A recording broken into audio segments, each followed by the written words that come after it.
You're tuned into 9 to 5 Work Rebels with your host, Ebony Gale.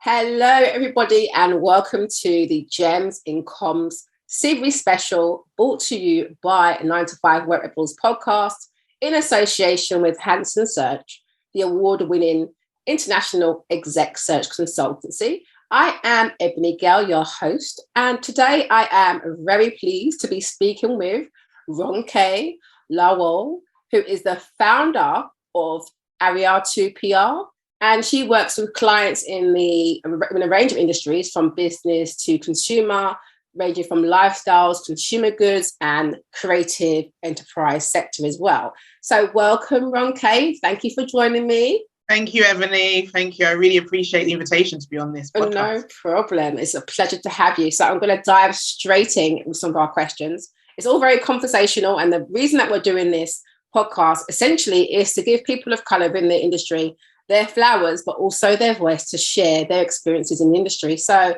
well done to you for being a great, person in the industry, making some moves out there. Your name definitely is ringing around the industry. So I love that for you. So, definitely flowers for you. And then we're going to get straight into it. Okay. So tell us about yourself and what you do. Yeah, so as you've rightly introduced, I'm Ronke Lawal. I've been in PR and comms for quite a long time. I'm not even going to mark it with the years because it's starting to feel like it's a very long time. Like it's going to become most of my life soon. Oh my goodness! And I grew up in Hackney. I was born in Hackney. And I wonder if that's part of the reasons why it attracted me to kind of communication, because you have to know how to use your mouth when you grow up in an area like that. You definitely do. You have to learn how to talk to people. Yes. I studied international business at university, came out, did a bit of work, and then I decided I wanted to start my own business. And it's been tough, challenging, but it's been rewarding at the same time. I've managed to work with some amazing clients, but not without those challenges. And a lot of those challenges, sometimes you have to wonder where and why those challenges come and appear, but I know we're going to dig into that deeper into this podcast. Yeah, absolutely. So that's interesting. So when you came out of university, did you say you studied law? International business. International business. Yeah. Okay. So you always wanted to get into comms. Was that something you always wanted to do, or was it kind of thing like you kind of, fell into it?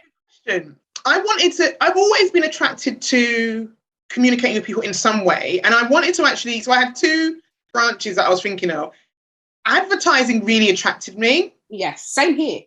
I couldn't figure out how to get into advertising. So I was thinking, so when I was younger, I was thinking either advertising or being a stockbroker. The only reason I wanted to be a stockbroker, because I grew up in Hackney, money. Because I was like, I need to make money. Don't know what this thing is about, but it's money. Because I knew that being a stockbroker meant making money. But actually, what I really, really wanted to do was advertising. So I really wanted to find a way of communicating with people, whether it's through creativity, whether it's through words, imagery. I couldn't work it out. And actually, similarly to PR, it's one of those industries where unless you kind of understand and know how to get into it, it's going to be challenging, right? Yes, definitely agree with you. Yeah. Agree. Because for me, I was similar. I wanted to do advertising, and that was, one of the things that really made me want to do advertising. This is going back, but the old school Tango adverts. I used to love them. When they go right up to you, slap you with the rubber thing and say you've been tangoed. I used to love all those crazy adverts. I used to love those. What made me want to go? I wanted to advertising from that, but once I started looking into it, I found that the creative is very separate from the management, and then I like the fact that you get to do the bit of the both. So that's kind of went that route. But interesting, very interesting. So it sounds like you were always attracted to communicating anyway. Can I say, what attracted you to the industry itself? It was that creativity and communication. Yeah, it was that creativity. And then when I first started my business, it was a little bit more it had a few more, because I was young, it was my early 20s, early to mid 20s, in the first iteration of my business, I should say. Yeah. And so I was like, okay, how do I create this thing? I know what I want to do, but I can't put my finger on it. And then I undertook some learning, and it took a while until I kind of figured out, actually, this is what I should be doing. And actually, because I offered marketing, I remember I was trying to do a lot of stuff, and I was like, why? Because obviously my business degree had stuff. Yeah, it covers all of it, absolutely, yeah. Yeah. But then as the years progressed, and what I realized what clients wanted and what I was really good at was more public relations, drafting announcements, media relations, press. So it started to become just naturally that natural flow. So I rebranded the business and focused on that, and that's where it really the joy, the kind of, when I say joy, the kind of the enjoyment of comms and PR really stemmed from. But it came with that learning and figuring it out for myself. Actually. That's an important thing to experience for you, absolutely. Yeah. So I want to dip a little bit into lived experiences within the industry itself. But we'll take it back slightly. So one of the questions that I always like to ask everyone is, when did you become aware of your ethnicity? Now, for some people, it's a strange question. For us, I don't feel like it is, because, I'm a Black woman. I grew up in a Caribbean family. But for me, my main kicking point of realizing that was going to secondary school and hearing about Chelsea Smilers, who were racist guys, thugs basically, who would go up to any Black or brown person and they would take a razor and cut across their mouth and smile, and they were known, that was something that was going on around the time. And my school was down Oak Road, a bit of a racist area as well at the time. So I was a bit petrified going to secondary school. That was kind of a real moment of, my God, this people just want to hurt me just because, I'm a Black girl. So that was my kind of proper moment of, okay, I am very aware of my ethnicity at this moment. So what about for you? Hopefully not as intense. Yeah, no, wow. I'm sorry. That's just, that was really, really intense. I think, my parents were always conscious of making sure we were aware of the dynamics, especially when we're talking about racial dynamics, especially growing up in England, growing up in London, because they came from Nigeria to here, right? Mm-hmm. And so whilst we were born here, they were very conscious about that. So they would show us things. They'd show me, we'd watch certain documentaries, films, content, to know that actually these things exist. Racism is real.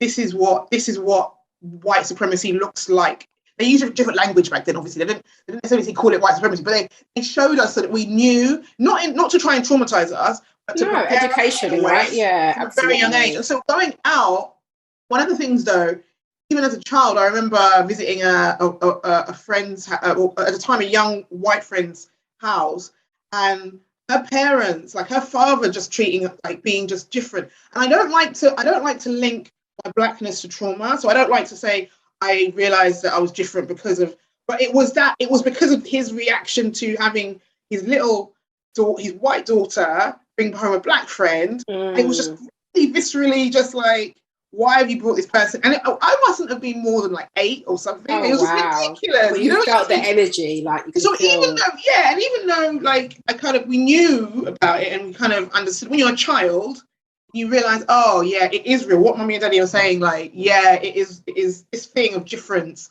is a real thing. Yeah, absolutely. And as you grow up, you see it more and more. But yeah, that was one example that was quite a personal example. Yeah, absolutely. And at a young age, at 8 years old, that is quite something as well, isn't it? Yeah. And it just doesn't show you about ignorance of racism. It just shows you, it just knows no bounds, doesn't it? Because it's just it's a little kid. It's like you're a little kid. Exactly. It's unbelievable. Exactly. Oh, interesting. Well, thanks for sharing that. So my next question on this is more about, have you ever felt like your race or ethnicity has held you back in your career at any point in time?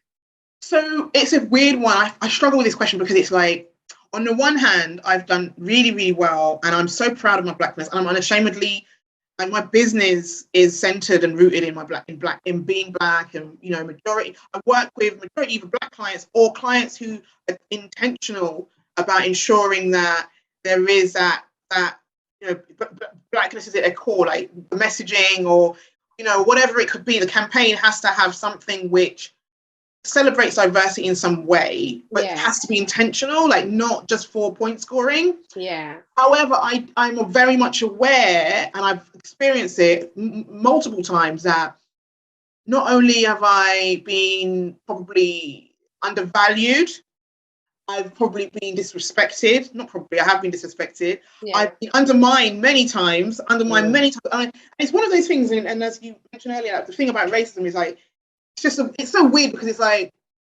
you can't even say it, that's what it is, but it's so obvious to us, right? Yes, but if is. you try to show it, like if you try to prove it in a court of law, sometimes you have to bring all the receipts, and that's why you've got to keep track. Yeah, absolutely. It's exhausting because it's like if you're the only Black person on the team or a campaign, you're trying to make sure that there's more Black people or more people of other ethnicities. Yeah. But if initially you're the only one, and you start getting these aggressions, and I don't even want to call them microaggressions anymore because they're just aggressions. Yeah. You're like, okay, why are you talking to me like that, or why are you questioning my abilities or stuff? Yeah, abilities. So there's been many times, like it's been lots of times, and even I'm sure just the pressure of the expectation of, you know, having to prove yourself. I don't really fall into that. I don't want to fall into that. But sometimes you inadvertently feel like you have to, because they can be so demanding, some clients, like some people and clients. Yeah, because they're like, okay, we've got to make sure she's good. We're giving her a chance.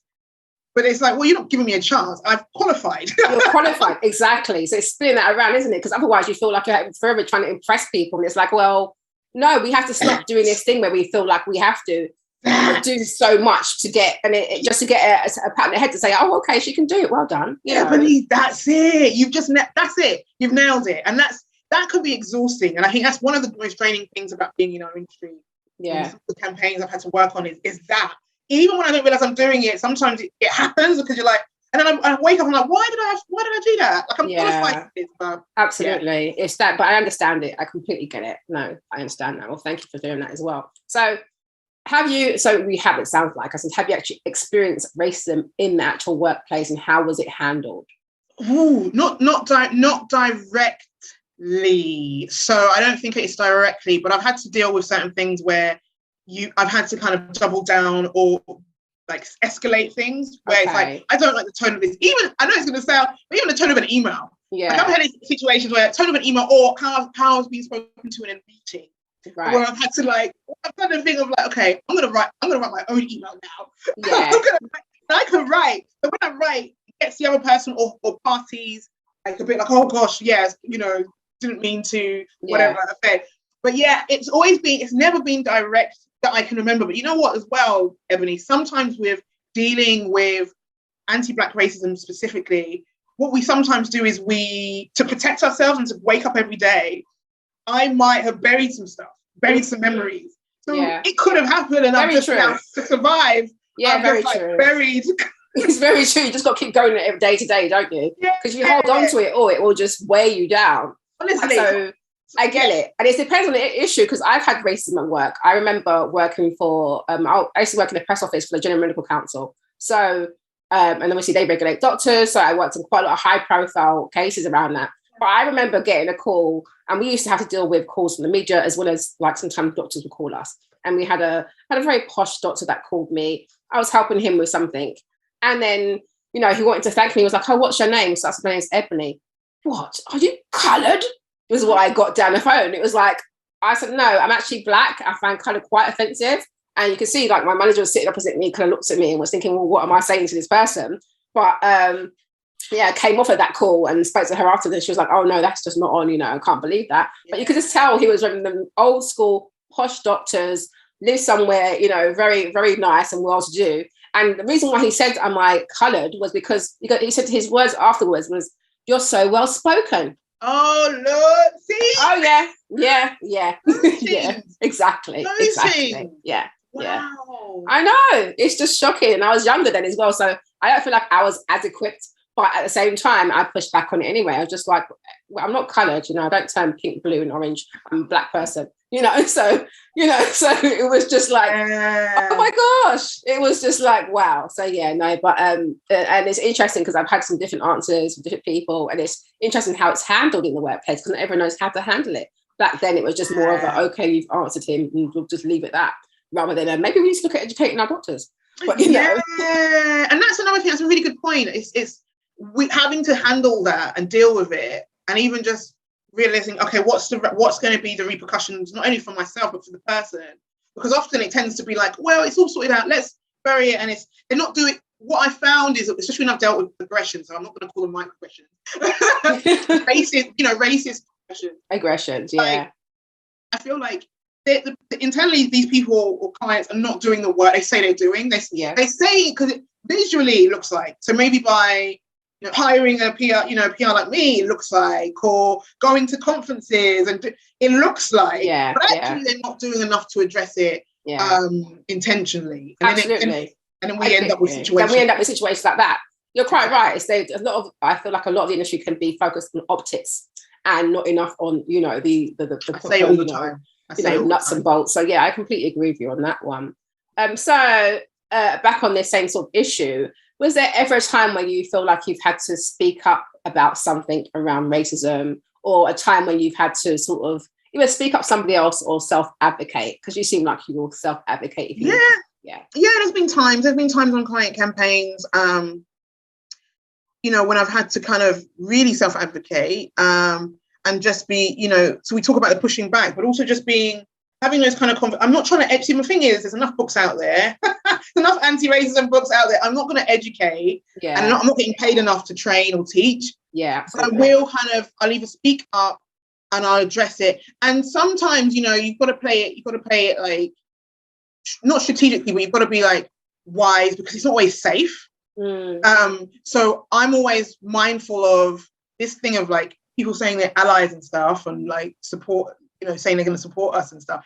But often you're left by yourself, especially as Black women. We're often left by ourselves to deal. So even with the self-advocacy, I have to kind of figure out, okay, I'm going to do this self-advocacy. I'm going to speak up on behalf of myself or somebody else, but I'm also going to make sure I've got the support system and the mechanism to protect myself, because when things fall apart, usually nobody's... You're left standing, aren't you? Absolutely. Yeah, nobody's really... All those allies who love to kind of go viral with their allyship on the timeline are not actually in the rooms or in the inboxes doing enough to address the issue. So there's been probably multiple times even to recount them. And it's like I say, I feel like I've got a coping thing where I'm starting to like block off. So it's not funny. Probably should like let some of it out, right? Somewhere. No, I'm laughing because I have the same thing as I'm laughing, because I'm like, I know, I'm able to just keep moving, and sometimes you're like, you sit back and reflect and think, oh yeah. Yeah, I'm gonna remember all that stuff later after we've spoken. I'm like, wow, yeah, okay. Yeah. All right, I just want to take it slightly differently, which is about code switching, because I think this is really interesting. So I wanted to ask you about code switching, and do you feel like, people of colour can leave up authentic voices in the workplace, or will we be forever code switching? You know what, Ebony? I've got this thing, and I don't know if this is the way I grew up or how I grew up. I like to keep certain things for myself. So there's certain ways I don't necessarily call it code switch. I don't think I code switch as such, but there's certain relaxed, ways of speaking and terms I would use at home or with my friends. It's for me and myself and I and them and my community. Like, I just feel like I don't need, and the worst thing is, and this is where it's funny, the worst thing is I cringe like when you see people who are not from our communities using our terminology in a way that is not only out of context, out of sync, but also just looks weird. It's not even about cultural appropriation. It's just like, what are you doing? Like, that's just not for you. So I think code switching, I understand it. I get it. I'm not a fan of it. Okay. I don't think I code switch as such. It's just terminologies that I just wouldn't necessarily use at work. Okay. I feel like we have an element of code switching. Like I do. I know that, for example, when I was in the workplace, I work with myself a bit different, but in the workplace, I felt like I had to fit in. So I felt like obviously you bring your work day to work, right? And then at home it's more relaxed. I can catch joke. I can put in some patois. I can do what I want to do. And then, or you have your little tribe of people that you maybe come to and have that. Yeah. So I don't know. I feel like we will always be forever to a degree code switching to a degree. Yeah. You can't, and you're right, you can't. And the thing is about this authenticity piece, I do want us to be as authentic as we can be. I don't think it's possible to be 100% authentic. Yeah, I think so. Yeah, I think you're right. I think even without realizing, we're always kind of, whether it's to fit in or just to make our lives easier. Well, yeah, absolutely. Yeah, where we have to kind of use certain language and be a certain way.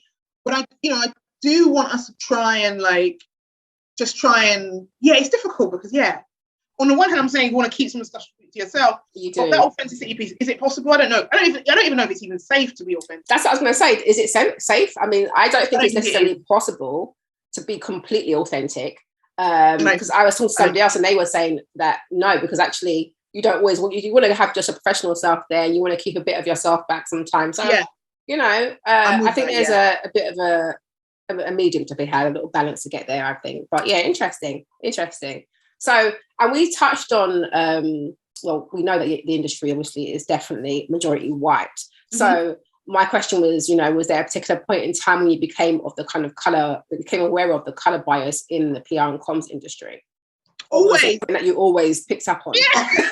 Always. And that's why, I mean, one of the things I talk about is because I speak mainly to the kind of making sure that whether it's communicating to Black audiences is done well, so that's on the one side, or working with Black campaigns that center Black talent or creatives or entrepreneurs. But yeah, I've always noticed it, and you can see it throughout the industry. It's the most obvious thing, and I know we're forever doing surveys in the industry about how it lacks diversity, but it really there is an issue. But remembering traditionally, PR is one of those secret industries, right? Because if you think about some of the biggest, not big agencies, but also those small kind of family-run agencies where they hand down the agency to the son, the daughter, nepotism is best. Yeah. You know, all the, whether it's fashion, whether it's even if you look beauty, at it's so much. There's so many, and you think about it, and it's like, okay, it's going to be kept in those hands, and especially if you look at the PR that's done, you know, political PR, like, you know, if you look at political affairs and, you know, all of that is even it's even more worse than the public affairs side of things. Absolutely, because I think it's interesting you say that, because for me, getting into PR, as I said, I went to do advertising, but getting into PR, I end up going in the kind of corporate side. So I was working in regulation and stuff. So I didn't necessarily see how white the industry was. I assumed it to be, because obviously every meeting I went to, I was usually the only Black person there. We would have cross-departmental meetings. There was like one other, and I'd be like, hey, there's another person there. But, you know, but I didn't get it completely, I suppose, until I got more active in the industry, doing more like the CIPR and then when I joined Women in PR, I was like, it's a sea of white women. And I was like, wow, it is seriously a really, really white, you know, industry. It's very, very white industry. It's a very, but then if you look at it as well, Ebony, in our communities, I feel like PR is one of those people that people don't know, parents don't know, to say, oh, this is an interesting line of work. We had to learn about it ourselves. Absolutely. We need to keep, you know, it's only until I've, you know, continue to amplify what the industry is, I get young people who are like, I want to stay in PR. I want to get Black people, I should say. I want to get into PR. I want to do, because it's interesting, right? Yeah, absolutely. Before then, like, you know, most of our parents, from my side of the parents, engineering, the usual. Yeah, the usual. Safe. Yeah, and it's known. It's safe and it's known. I don't think PR is known enough. People still ask us what it is we do. PR and communications. Okay, what is it that you do? When really it surrounds people. People don't realize how much it surrounds us. How much it surrounds us. Absolutely agree. Absolutely. Really interesting. So now I want to talk to you about allyship. So what are your thoughts on allyship, and what does it mean for you? You know, what's a good example of allyship? So I think it's really interesting, this question, because I get different responses. And like you mentioned earlier, you know, you've got those who call themselves allies, but they're not necessarily doing what they need to do. So what does it mean for you? I think, you know, allyship is one of those things I've always kind of struggled with, because I feel like if you are, you shouldn't need a label to just do the thing that's right? So I feel like a good ally knows when to take a step back. Sometimes allies take up too much space. And so sometimes, because they're saying they're advocating on behalf of a group, or they're saying, okay, I'm anti-racist or whatever it is, suddenly they become this voice and take up a lot of space. And it's like, hang on a minute, you're supposed to actually give up space to the people who are marginalized or minoritized in this space. So I feel like allies should really know their time and their space and their place, I should say. I feel like a good ally is open to conversation, open to correction, because allies don't always get it right. But then, like, you know, from positive in saying something in a positive vein for allies, I feel like a really good ally, you know, will put you in those spaces where you might have been overlooked. So I feel like those, you know, a good ally is someone who's like, okay, look, I'm gonna take a step back and let you be at the forefront of this. Yeah. And there were some good ones. There's some really good ones, I guess, and there's some not so good ones. But I don't know. The word ally always makes me like, why do I need a label? Just do it. Do the good thing. Yeah, yeah. I get that as well. But then at the same time, it's like you can say that with racism. We need a label for it because people are still doing it. Yeah, of Do you know what I mean? So I get it. I course. completely get it. But I think that's interesting what you said about that as well. And I spoke to somebody else who mentioned that they feel like a good ally is about what they say about you when you're not in the room. And I thought that's a good thing as well. Absolutely. What they're saying behind your back, or when other people are talking about you, what are they saying to help, you know, move things forward? And it's an interesting point also about what you said about the voices and the share of voice of the allies, and, you know, not taking over the room. Exactly. And being an ally, which means you're supporting, not necessarily being the one leading. So yeah, no, I appreciate that. Absolutely spot on with that. So getting more into you, I wanted to get into, so what kind of motivates you and what inspires you to keep going? So what motivates me to keep going? Oh, wow. Yeah. I can't even say money, can I? Can I say money? No, you can. Everybody's got bills to pay. Economic crisis. It is economy. Absolutely.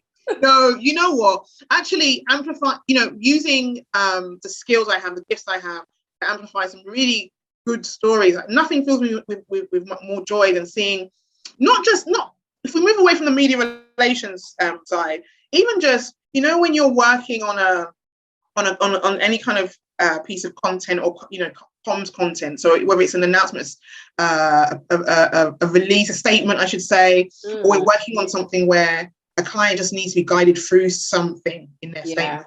And you just see the change, the transformation. Really, really, that motivates me to keep going. And also I really enjoy media training. That can be so fun. I find it, I really enjoy media training. I think that's an area that I really enjoy. And seeing the change and seeing someone like media trained utilize it and just be like, that's beautiful. Like, really. And I don't even care, because we're the invisible puppet master. Exactly. In the background. Yeah. Nobody ever knows that we're behind the scenes, but that actually fills me with quite, you know, great pride. I should, you know, myself. Oh, that's good. So you get a lot of your work motivates you. I like seeing, and I like seeing transformation. I like seeing from the beginning to the end the difference and change. That's I like that. Yeah, I get that. And that's why I kind of like working with startups as well. I like the fact that you kind of take them from no name to, you know, be a known, and then like seeing them flourish and stuff. So I think that's kind of nice as well. So brilliant. So, and what do you find most challenging, would you say, so far on your journey? Oh, wow. So do you know what? Sometimes I think it is going back to the motivation, so saying motivated, but also just belief I think I'm there, like I believe in myself, but I think sometimes those shadows of doubt, questioning, we're human, right? Yeah. Am I doing enough? Comes up sometimes, you know. So that can be a challenge in and of itself, but also making sure that I'm staying market relevant. So when I say staying market relevant, I don't like stagnation. I'm always looking for ways to adapt, you know, making sure the website, you know, my website, social media, whilst I might not always be out like networking all the time, making sure that I know how to attract the right kinds of clients. And that can be quite challenging, you know, making sure I'm constantly looking for ways to adapt my business. Well, that's good. That's really, really good answers as well, and interesting. Now, we know you're not an employee as such, because one of the questions I like to ask is, you know, like, what do you want from your employer? Because, you know, you've got all these employers that are trying to increase diversity within their teams.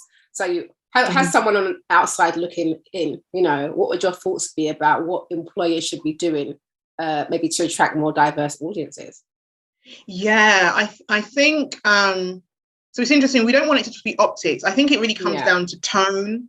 I think it comes down to the messaging. I think it comes down to actually undertaking active listening, because you can always tell when an organization, an employer is actively listening to their employees. It's the same way if they're actually listening to their consumers and their customers, right? You have to really actively listen and pay attention and provide really genuinely safe spaces. And there's lots of ways you can do that. You can bring individuals like yourself in, you obviously pay you. You have the host conversations. There doesn't have to be training. It could be conversations. It can be something different beyond training as well. I feel like sometimes the training, you can't necessarily train human beings to change their mindsets as such. You can teach them to change their habits, but it can be challenging, right? But if you have enough conversations, enough safe spaces, enough spaces where people can be as much of themselves as they can be without fear or risk of then it helps. And when I say as much of themselves, obviously not to cause pain or to cause, we want conversations that are now enable growth.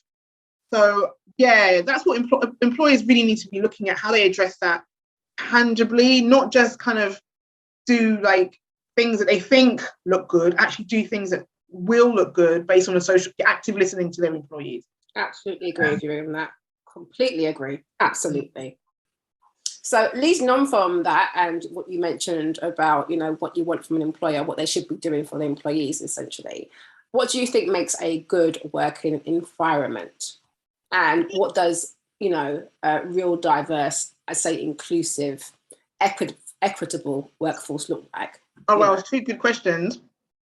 So what makes a really good working environment is letting, trusting your employees, I feel like. So I'm blessed, majority of the time I work from home unless I need to go in to do something specifically for a client. And even before the pandemic, before the lockdowns.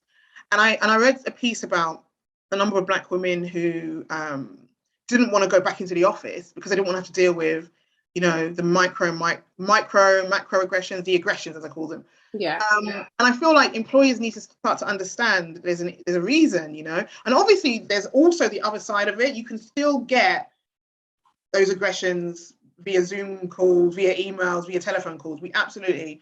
But I think that going in and facing it is slightly different when you're feeling it from another human being. Yeah. I feel like employers have to create a space where an environment for their ethnically diverse staff or minoritized staff that encourages them to want to come in. So if they don't want to, and it's the same old thing, if they don't want to go in to drinks or whatever, don't make it a big deal. Don't make it into this thing of okay, they have to stay for drinks to be a team fit. So many other things that you can do to make employees feel at home. Well, not at home. I actually don't want people to get too attached to work being home, but feel comfortable. And your next question in terms of equity, was that the next question? Yes, it was. Yeah. Yeah. So leadership has to really take an active role in there. I believe that we need more PR and comms in the C-suite. Yes. We need PR and comms at the higher levels. Who understand, but then you have to have those ones who get it, who understand the power of ethnically diverse, not only employee stakeholders, but also messaging. If you are a company, an organization, and you employ staff, you have to recognize that your employees reflect your consumers and your customers. So you have to you want quality people from ethnically diverse, communities who can speak to your customers and consumers and can speak to a variety of stakeholders. So we need to really address that leadership level and way of thinking. I don't know if we're quite there yet. Definitely not there yet. But yeah, I agree with you. I agree. And I've always said that comms needs to be at the top level. Excuse me. And that's something that I feel like some industries get and a lot of them don't, because they still try and add it on as a bolt-on last minute. It's you can't bolt it on. You need to have it throughout. So I completely get you on that one. And I feel like I had to pull on the point of equity because I feel like everybody is so obsessed with optics and, the diverse look of an organization. But you've got to think about how you retain these people. Are you treating them fairly? This is where equity comes in. And where are they in the organization? Like you say, leadership being very key. So absolutely agree with you on that one for sure. Now I want to move into a bit of your kind of proudest moment. So tell us, about your proudest moment. It could be work, could be personal. Obviously you're a new mum now, so I'm sure that's one of them. Yeah. Oh, gosh, yeah. I'm loved up. The baby's love is all the way up here. Up to the top. That's so cute. Absolutely loved up. So yeah, that is one of my proudest moments. She's amazing. Also, my university recognized me. They've recognized me a couple of times, but the first time they recognized me was an alumni award, which was really. This was a couple of years ago, just before the pandemic, and it was so just knowing that my university had been paying attention. They all acknowledged that they saw me as an alumni of the year, and it was just beautiful. And I got to speak to the graduating class. Oh, that's lovely. So I got to speak to hundreds of graduates, get gowned up, Yay, gown and the cap again. And I was just like, wow, that's amazing. This little girl from Hackney, and because of the work I do, because of PR and comms, I've managed to have this business, I've managed to do this thing, and I'm making my university proud. That for me was one of my, honestly, still up there as one of my proudest moments. Oh, that is lovely. That's congratulations on that. I think that's lovely to be, looked at from your university. You've come out and they've remembered you. And all those years later, and give you an award. I think that's brilliant. So yeah, that's a great one. What about your career highlight? What has been a career highlight for you? Oh, that's a really good question. So I've worked on some amazing, there's a few. I'm trying to think of a good one. But I think a career highlight, if I can say, it's going to sound really, I actually think it's just making it, still being here. Yeah. So I don't even want to specify a campaign, because I just feel like the fact that as a Black woman in this country, I've still managed to still be here and do the work I'm doing, and I'm still growing, still got a business. I can pay people to work with me as well. Work with you, yeah. That is, for me, that is a proud, I can't even actually say it. Super proud. Yeah, so much pride. Honestly, I can't even give a credit to one particular campaign would be remiss. I feel like it's important to look at the fact that I've survived, but not only survived, I've thrived, and I'm still here. Absolutely, that's brilliant. That's nice as well. I like that. So I want to ask you a question about how the industry is evolving. So what are your thoughts on how the industry will evolve over the next few years? Because there's so much happening. And there's lots of initiatives going on. You've got the AI, you've got tech, taking off. So what do you think? Yeah, I feel like the industry played a little bit of catch up when it came to tech, a little bit, and digital. I feel like sometimes with PR, from my observations, what I noticed, like PR didn't take into consideration the impact of social media quickly enough, and even just the impact of influencers and influencer marketing and what that would do and how that would change how we communicate with audiences. But I feel like the industry's catching up, and it's doing a good job of that. I mean, it's a lot of conversation. I feel like there needs to be a little bit more creativity in some spaces. I feel there's a little bit more joint working in some spaces as well, which I think would help. I think the future's bright. I think if we can really attract, new, robust young talent, or talent of not just young, actually. I feel like it's important to have different ages.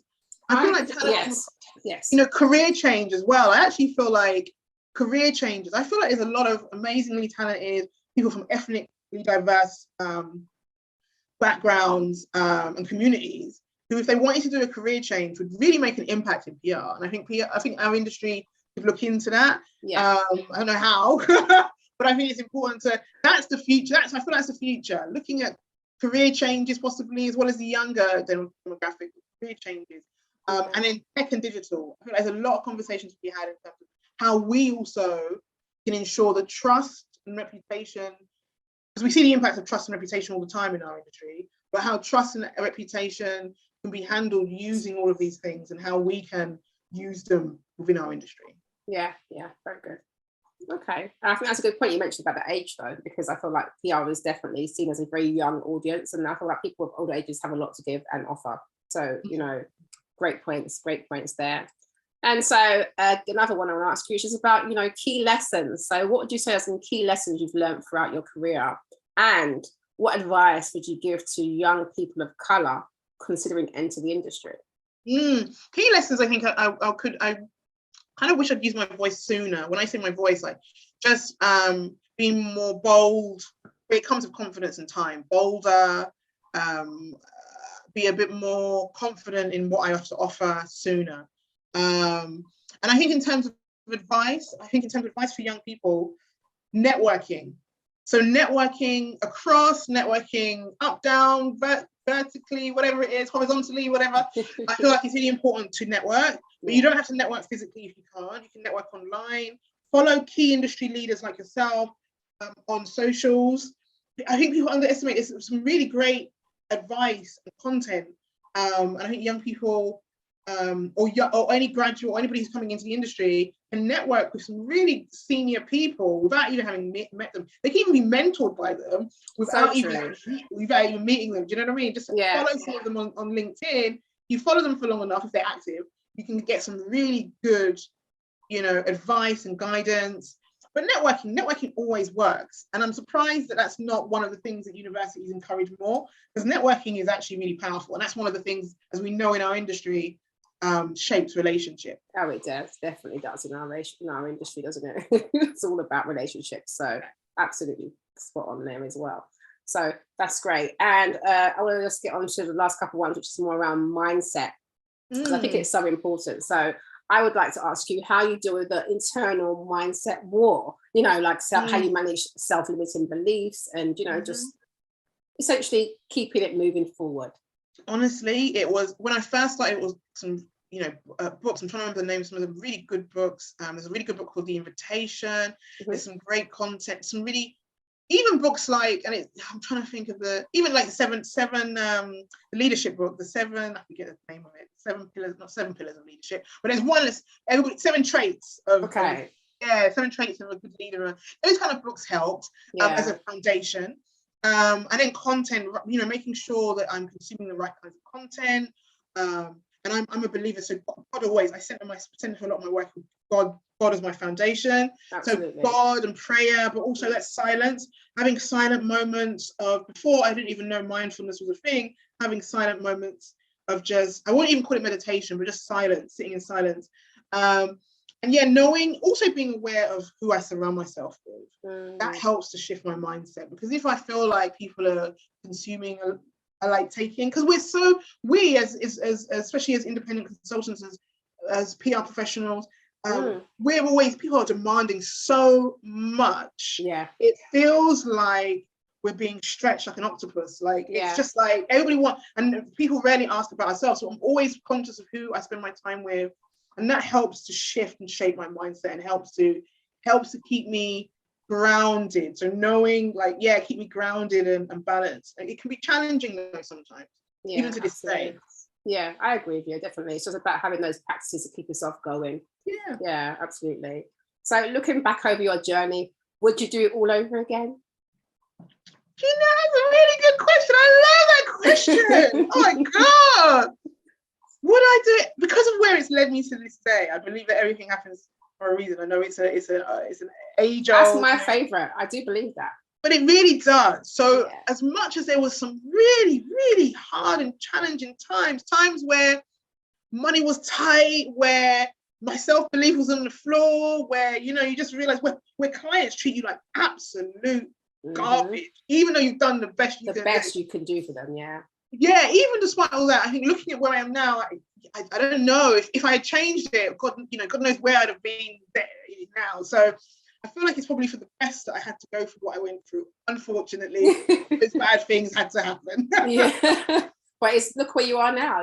That's what they say. Experiences shape us, right, and make us take us to where we are now. So sounds like you'd do it over again. Absolutely. Then. I think so. Yeah. So in answer to your question, I probably would do it all over. You would. Okay, that's really good to know. Change a few outfits and a few hairstyles. I think we all would. I think that's fair enough. And I'd also change some of the fees that I charge too. Oh my word! That you nailed it. That's it. Actually, okay, let's go back to change my answer. Change the fees. My God, that is 70. Some of the things I was charging, I don't even understand it. Live and learn. Yeah, exactly. Which is all fine. Exactly, as they say, we move. Absolutely. So this will come up to the last couple of questions from me, right? So what's the best and the worst advice you've been given? Now, not everyone has a best or worst advice, but some have had worst advice. So I like to throw the question out there. oh God, that's a really good question. I've got to remember some of the best advice. The best advice has just been, well, I guess tomorrow is another day. So whilst it's it can be a bad day today, but as long as you can wake up tomorrow with a new day, new dawn, whatever, it's another day. So and it sounds so simplistic, but it's true. The worst is going to happen. And I guess the worst advice, I can't think of the worst advice. Probably the worst advice, probably something like try and be like the person, like try and be like the people that you don't admire. Like, so it's a little bit like saying, because these people have the power, you've got to be more like them. When actually, no, I don't want to be like that person. Does that mean? So I've had advice like that where you've got to be more like that person. I'm like, no, that's not me. And I've had advice along that line sort of where line. change yourself to get to where you want to get to. That's the worst advice. No, it's all about being your authentic self, because you're you, right? You have your own DNA, I've got my own DNA. This is how it's supposed to be. No, I get it. I completely get that one. That's an interesting one, though. Definitely interesting. And then do you have, this is my last one, which is, do you have any rules that you've implemented along the way to help you along your career journey? You know, just like, it could be admin things or things of mindset. It could be anything that you have, like little rules that you now stick to help you. Yeah, so rules for me are always to stay on, as much as possible, to stay on top of paperwork. So that means whether I need to outsource to make sure it's done, but make sure all my administrative stuff is dealt with. Mm-hmm. Another rule for me is how I present the business. So like making sure that everything is in line with the business messaging, and making sure I use certain tools so I can stay active and kind of market myself without always being there. So that's another rule, if that makes sense. And also another rule is to know cut-off time. So I have cut-off times for work. Like I don't work on I don't work on the weekends. I don't work after a certain point, no matter how big the campaign, unless the campaign has been paying me a really ridiculous amount of money. But also, I don't think it's healthy even if it is. It has to be a real emergency. So those rules about timing, protecting my time, protecting the day, like days of the week when I work. Especially now that I have my daughter, it's really important to balance that time. And I'm glad I had that rule before, because now it makes it easier. As I'm coming back into work from after, soon I'll be off maternity leave. So I've got to make sure I manage soonish, not too soon. Those are the kind of rules. And also one last rule, I know it's a digital rule, is not to argue with trolls on social media.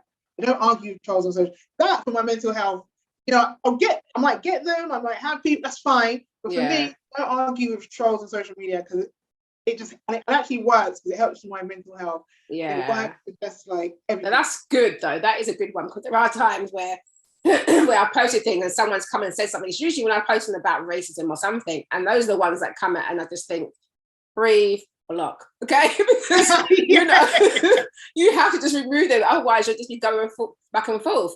I remember a saying that I heard, which is, from across the road, you can't tell when two people were arguing, you can't tell which one's a fool. And I thought that's so true. So there's no point, okay? There is no point. I like that. That's great. So I'm like, okay, there's no point. Let's just not get involved in this. Just try and refrain from getting involved. So no, I get that. And that's really nice. That's brilliant. No, thank you. That's a nice one to end it on. Thank you so much for joining me, Ronke. It's been so lovely speaking with you. Thank you. Really enjoyed it. Now, can you let my listeners know where they can find you, or, if they want to come and find out some more information for you, or to you? Yes, your socials. Yeah, all the socials. It's my full name, Ronke Lawal on Twitter. You can find me on LinkedIn, and ariatupr.com, and we're also on all the socials as well. Brilliant. And I have a YouTube channel too, which I'm a little bit inactive. In a few months, if you search Ronke Lawal means business, you can find some of my YouTube videos there. Brilliant. Well, thank you again. It's been a pleasure, and I'll be coming back to you guys soon with another session where I'm speaking to more people from the industry of PR and communications. So stay tuned. Thank you so much. Bye for now.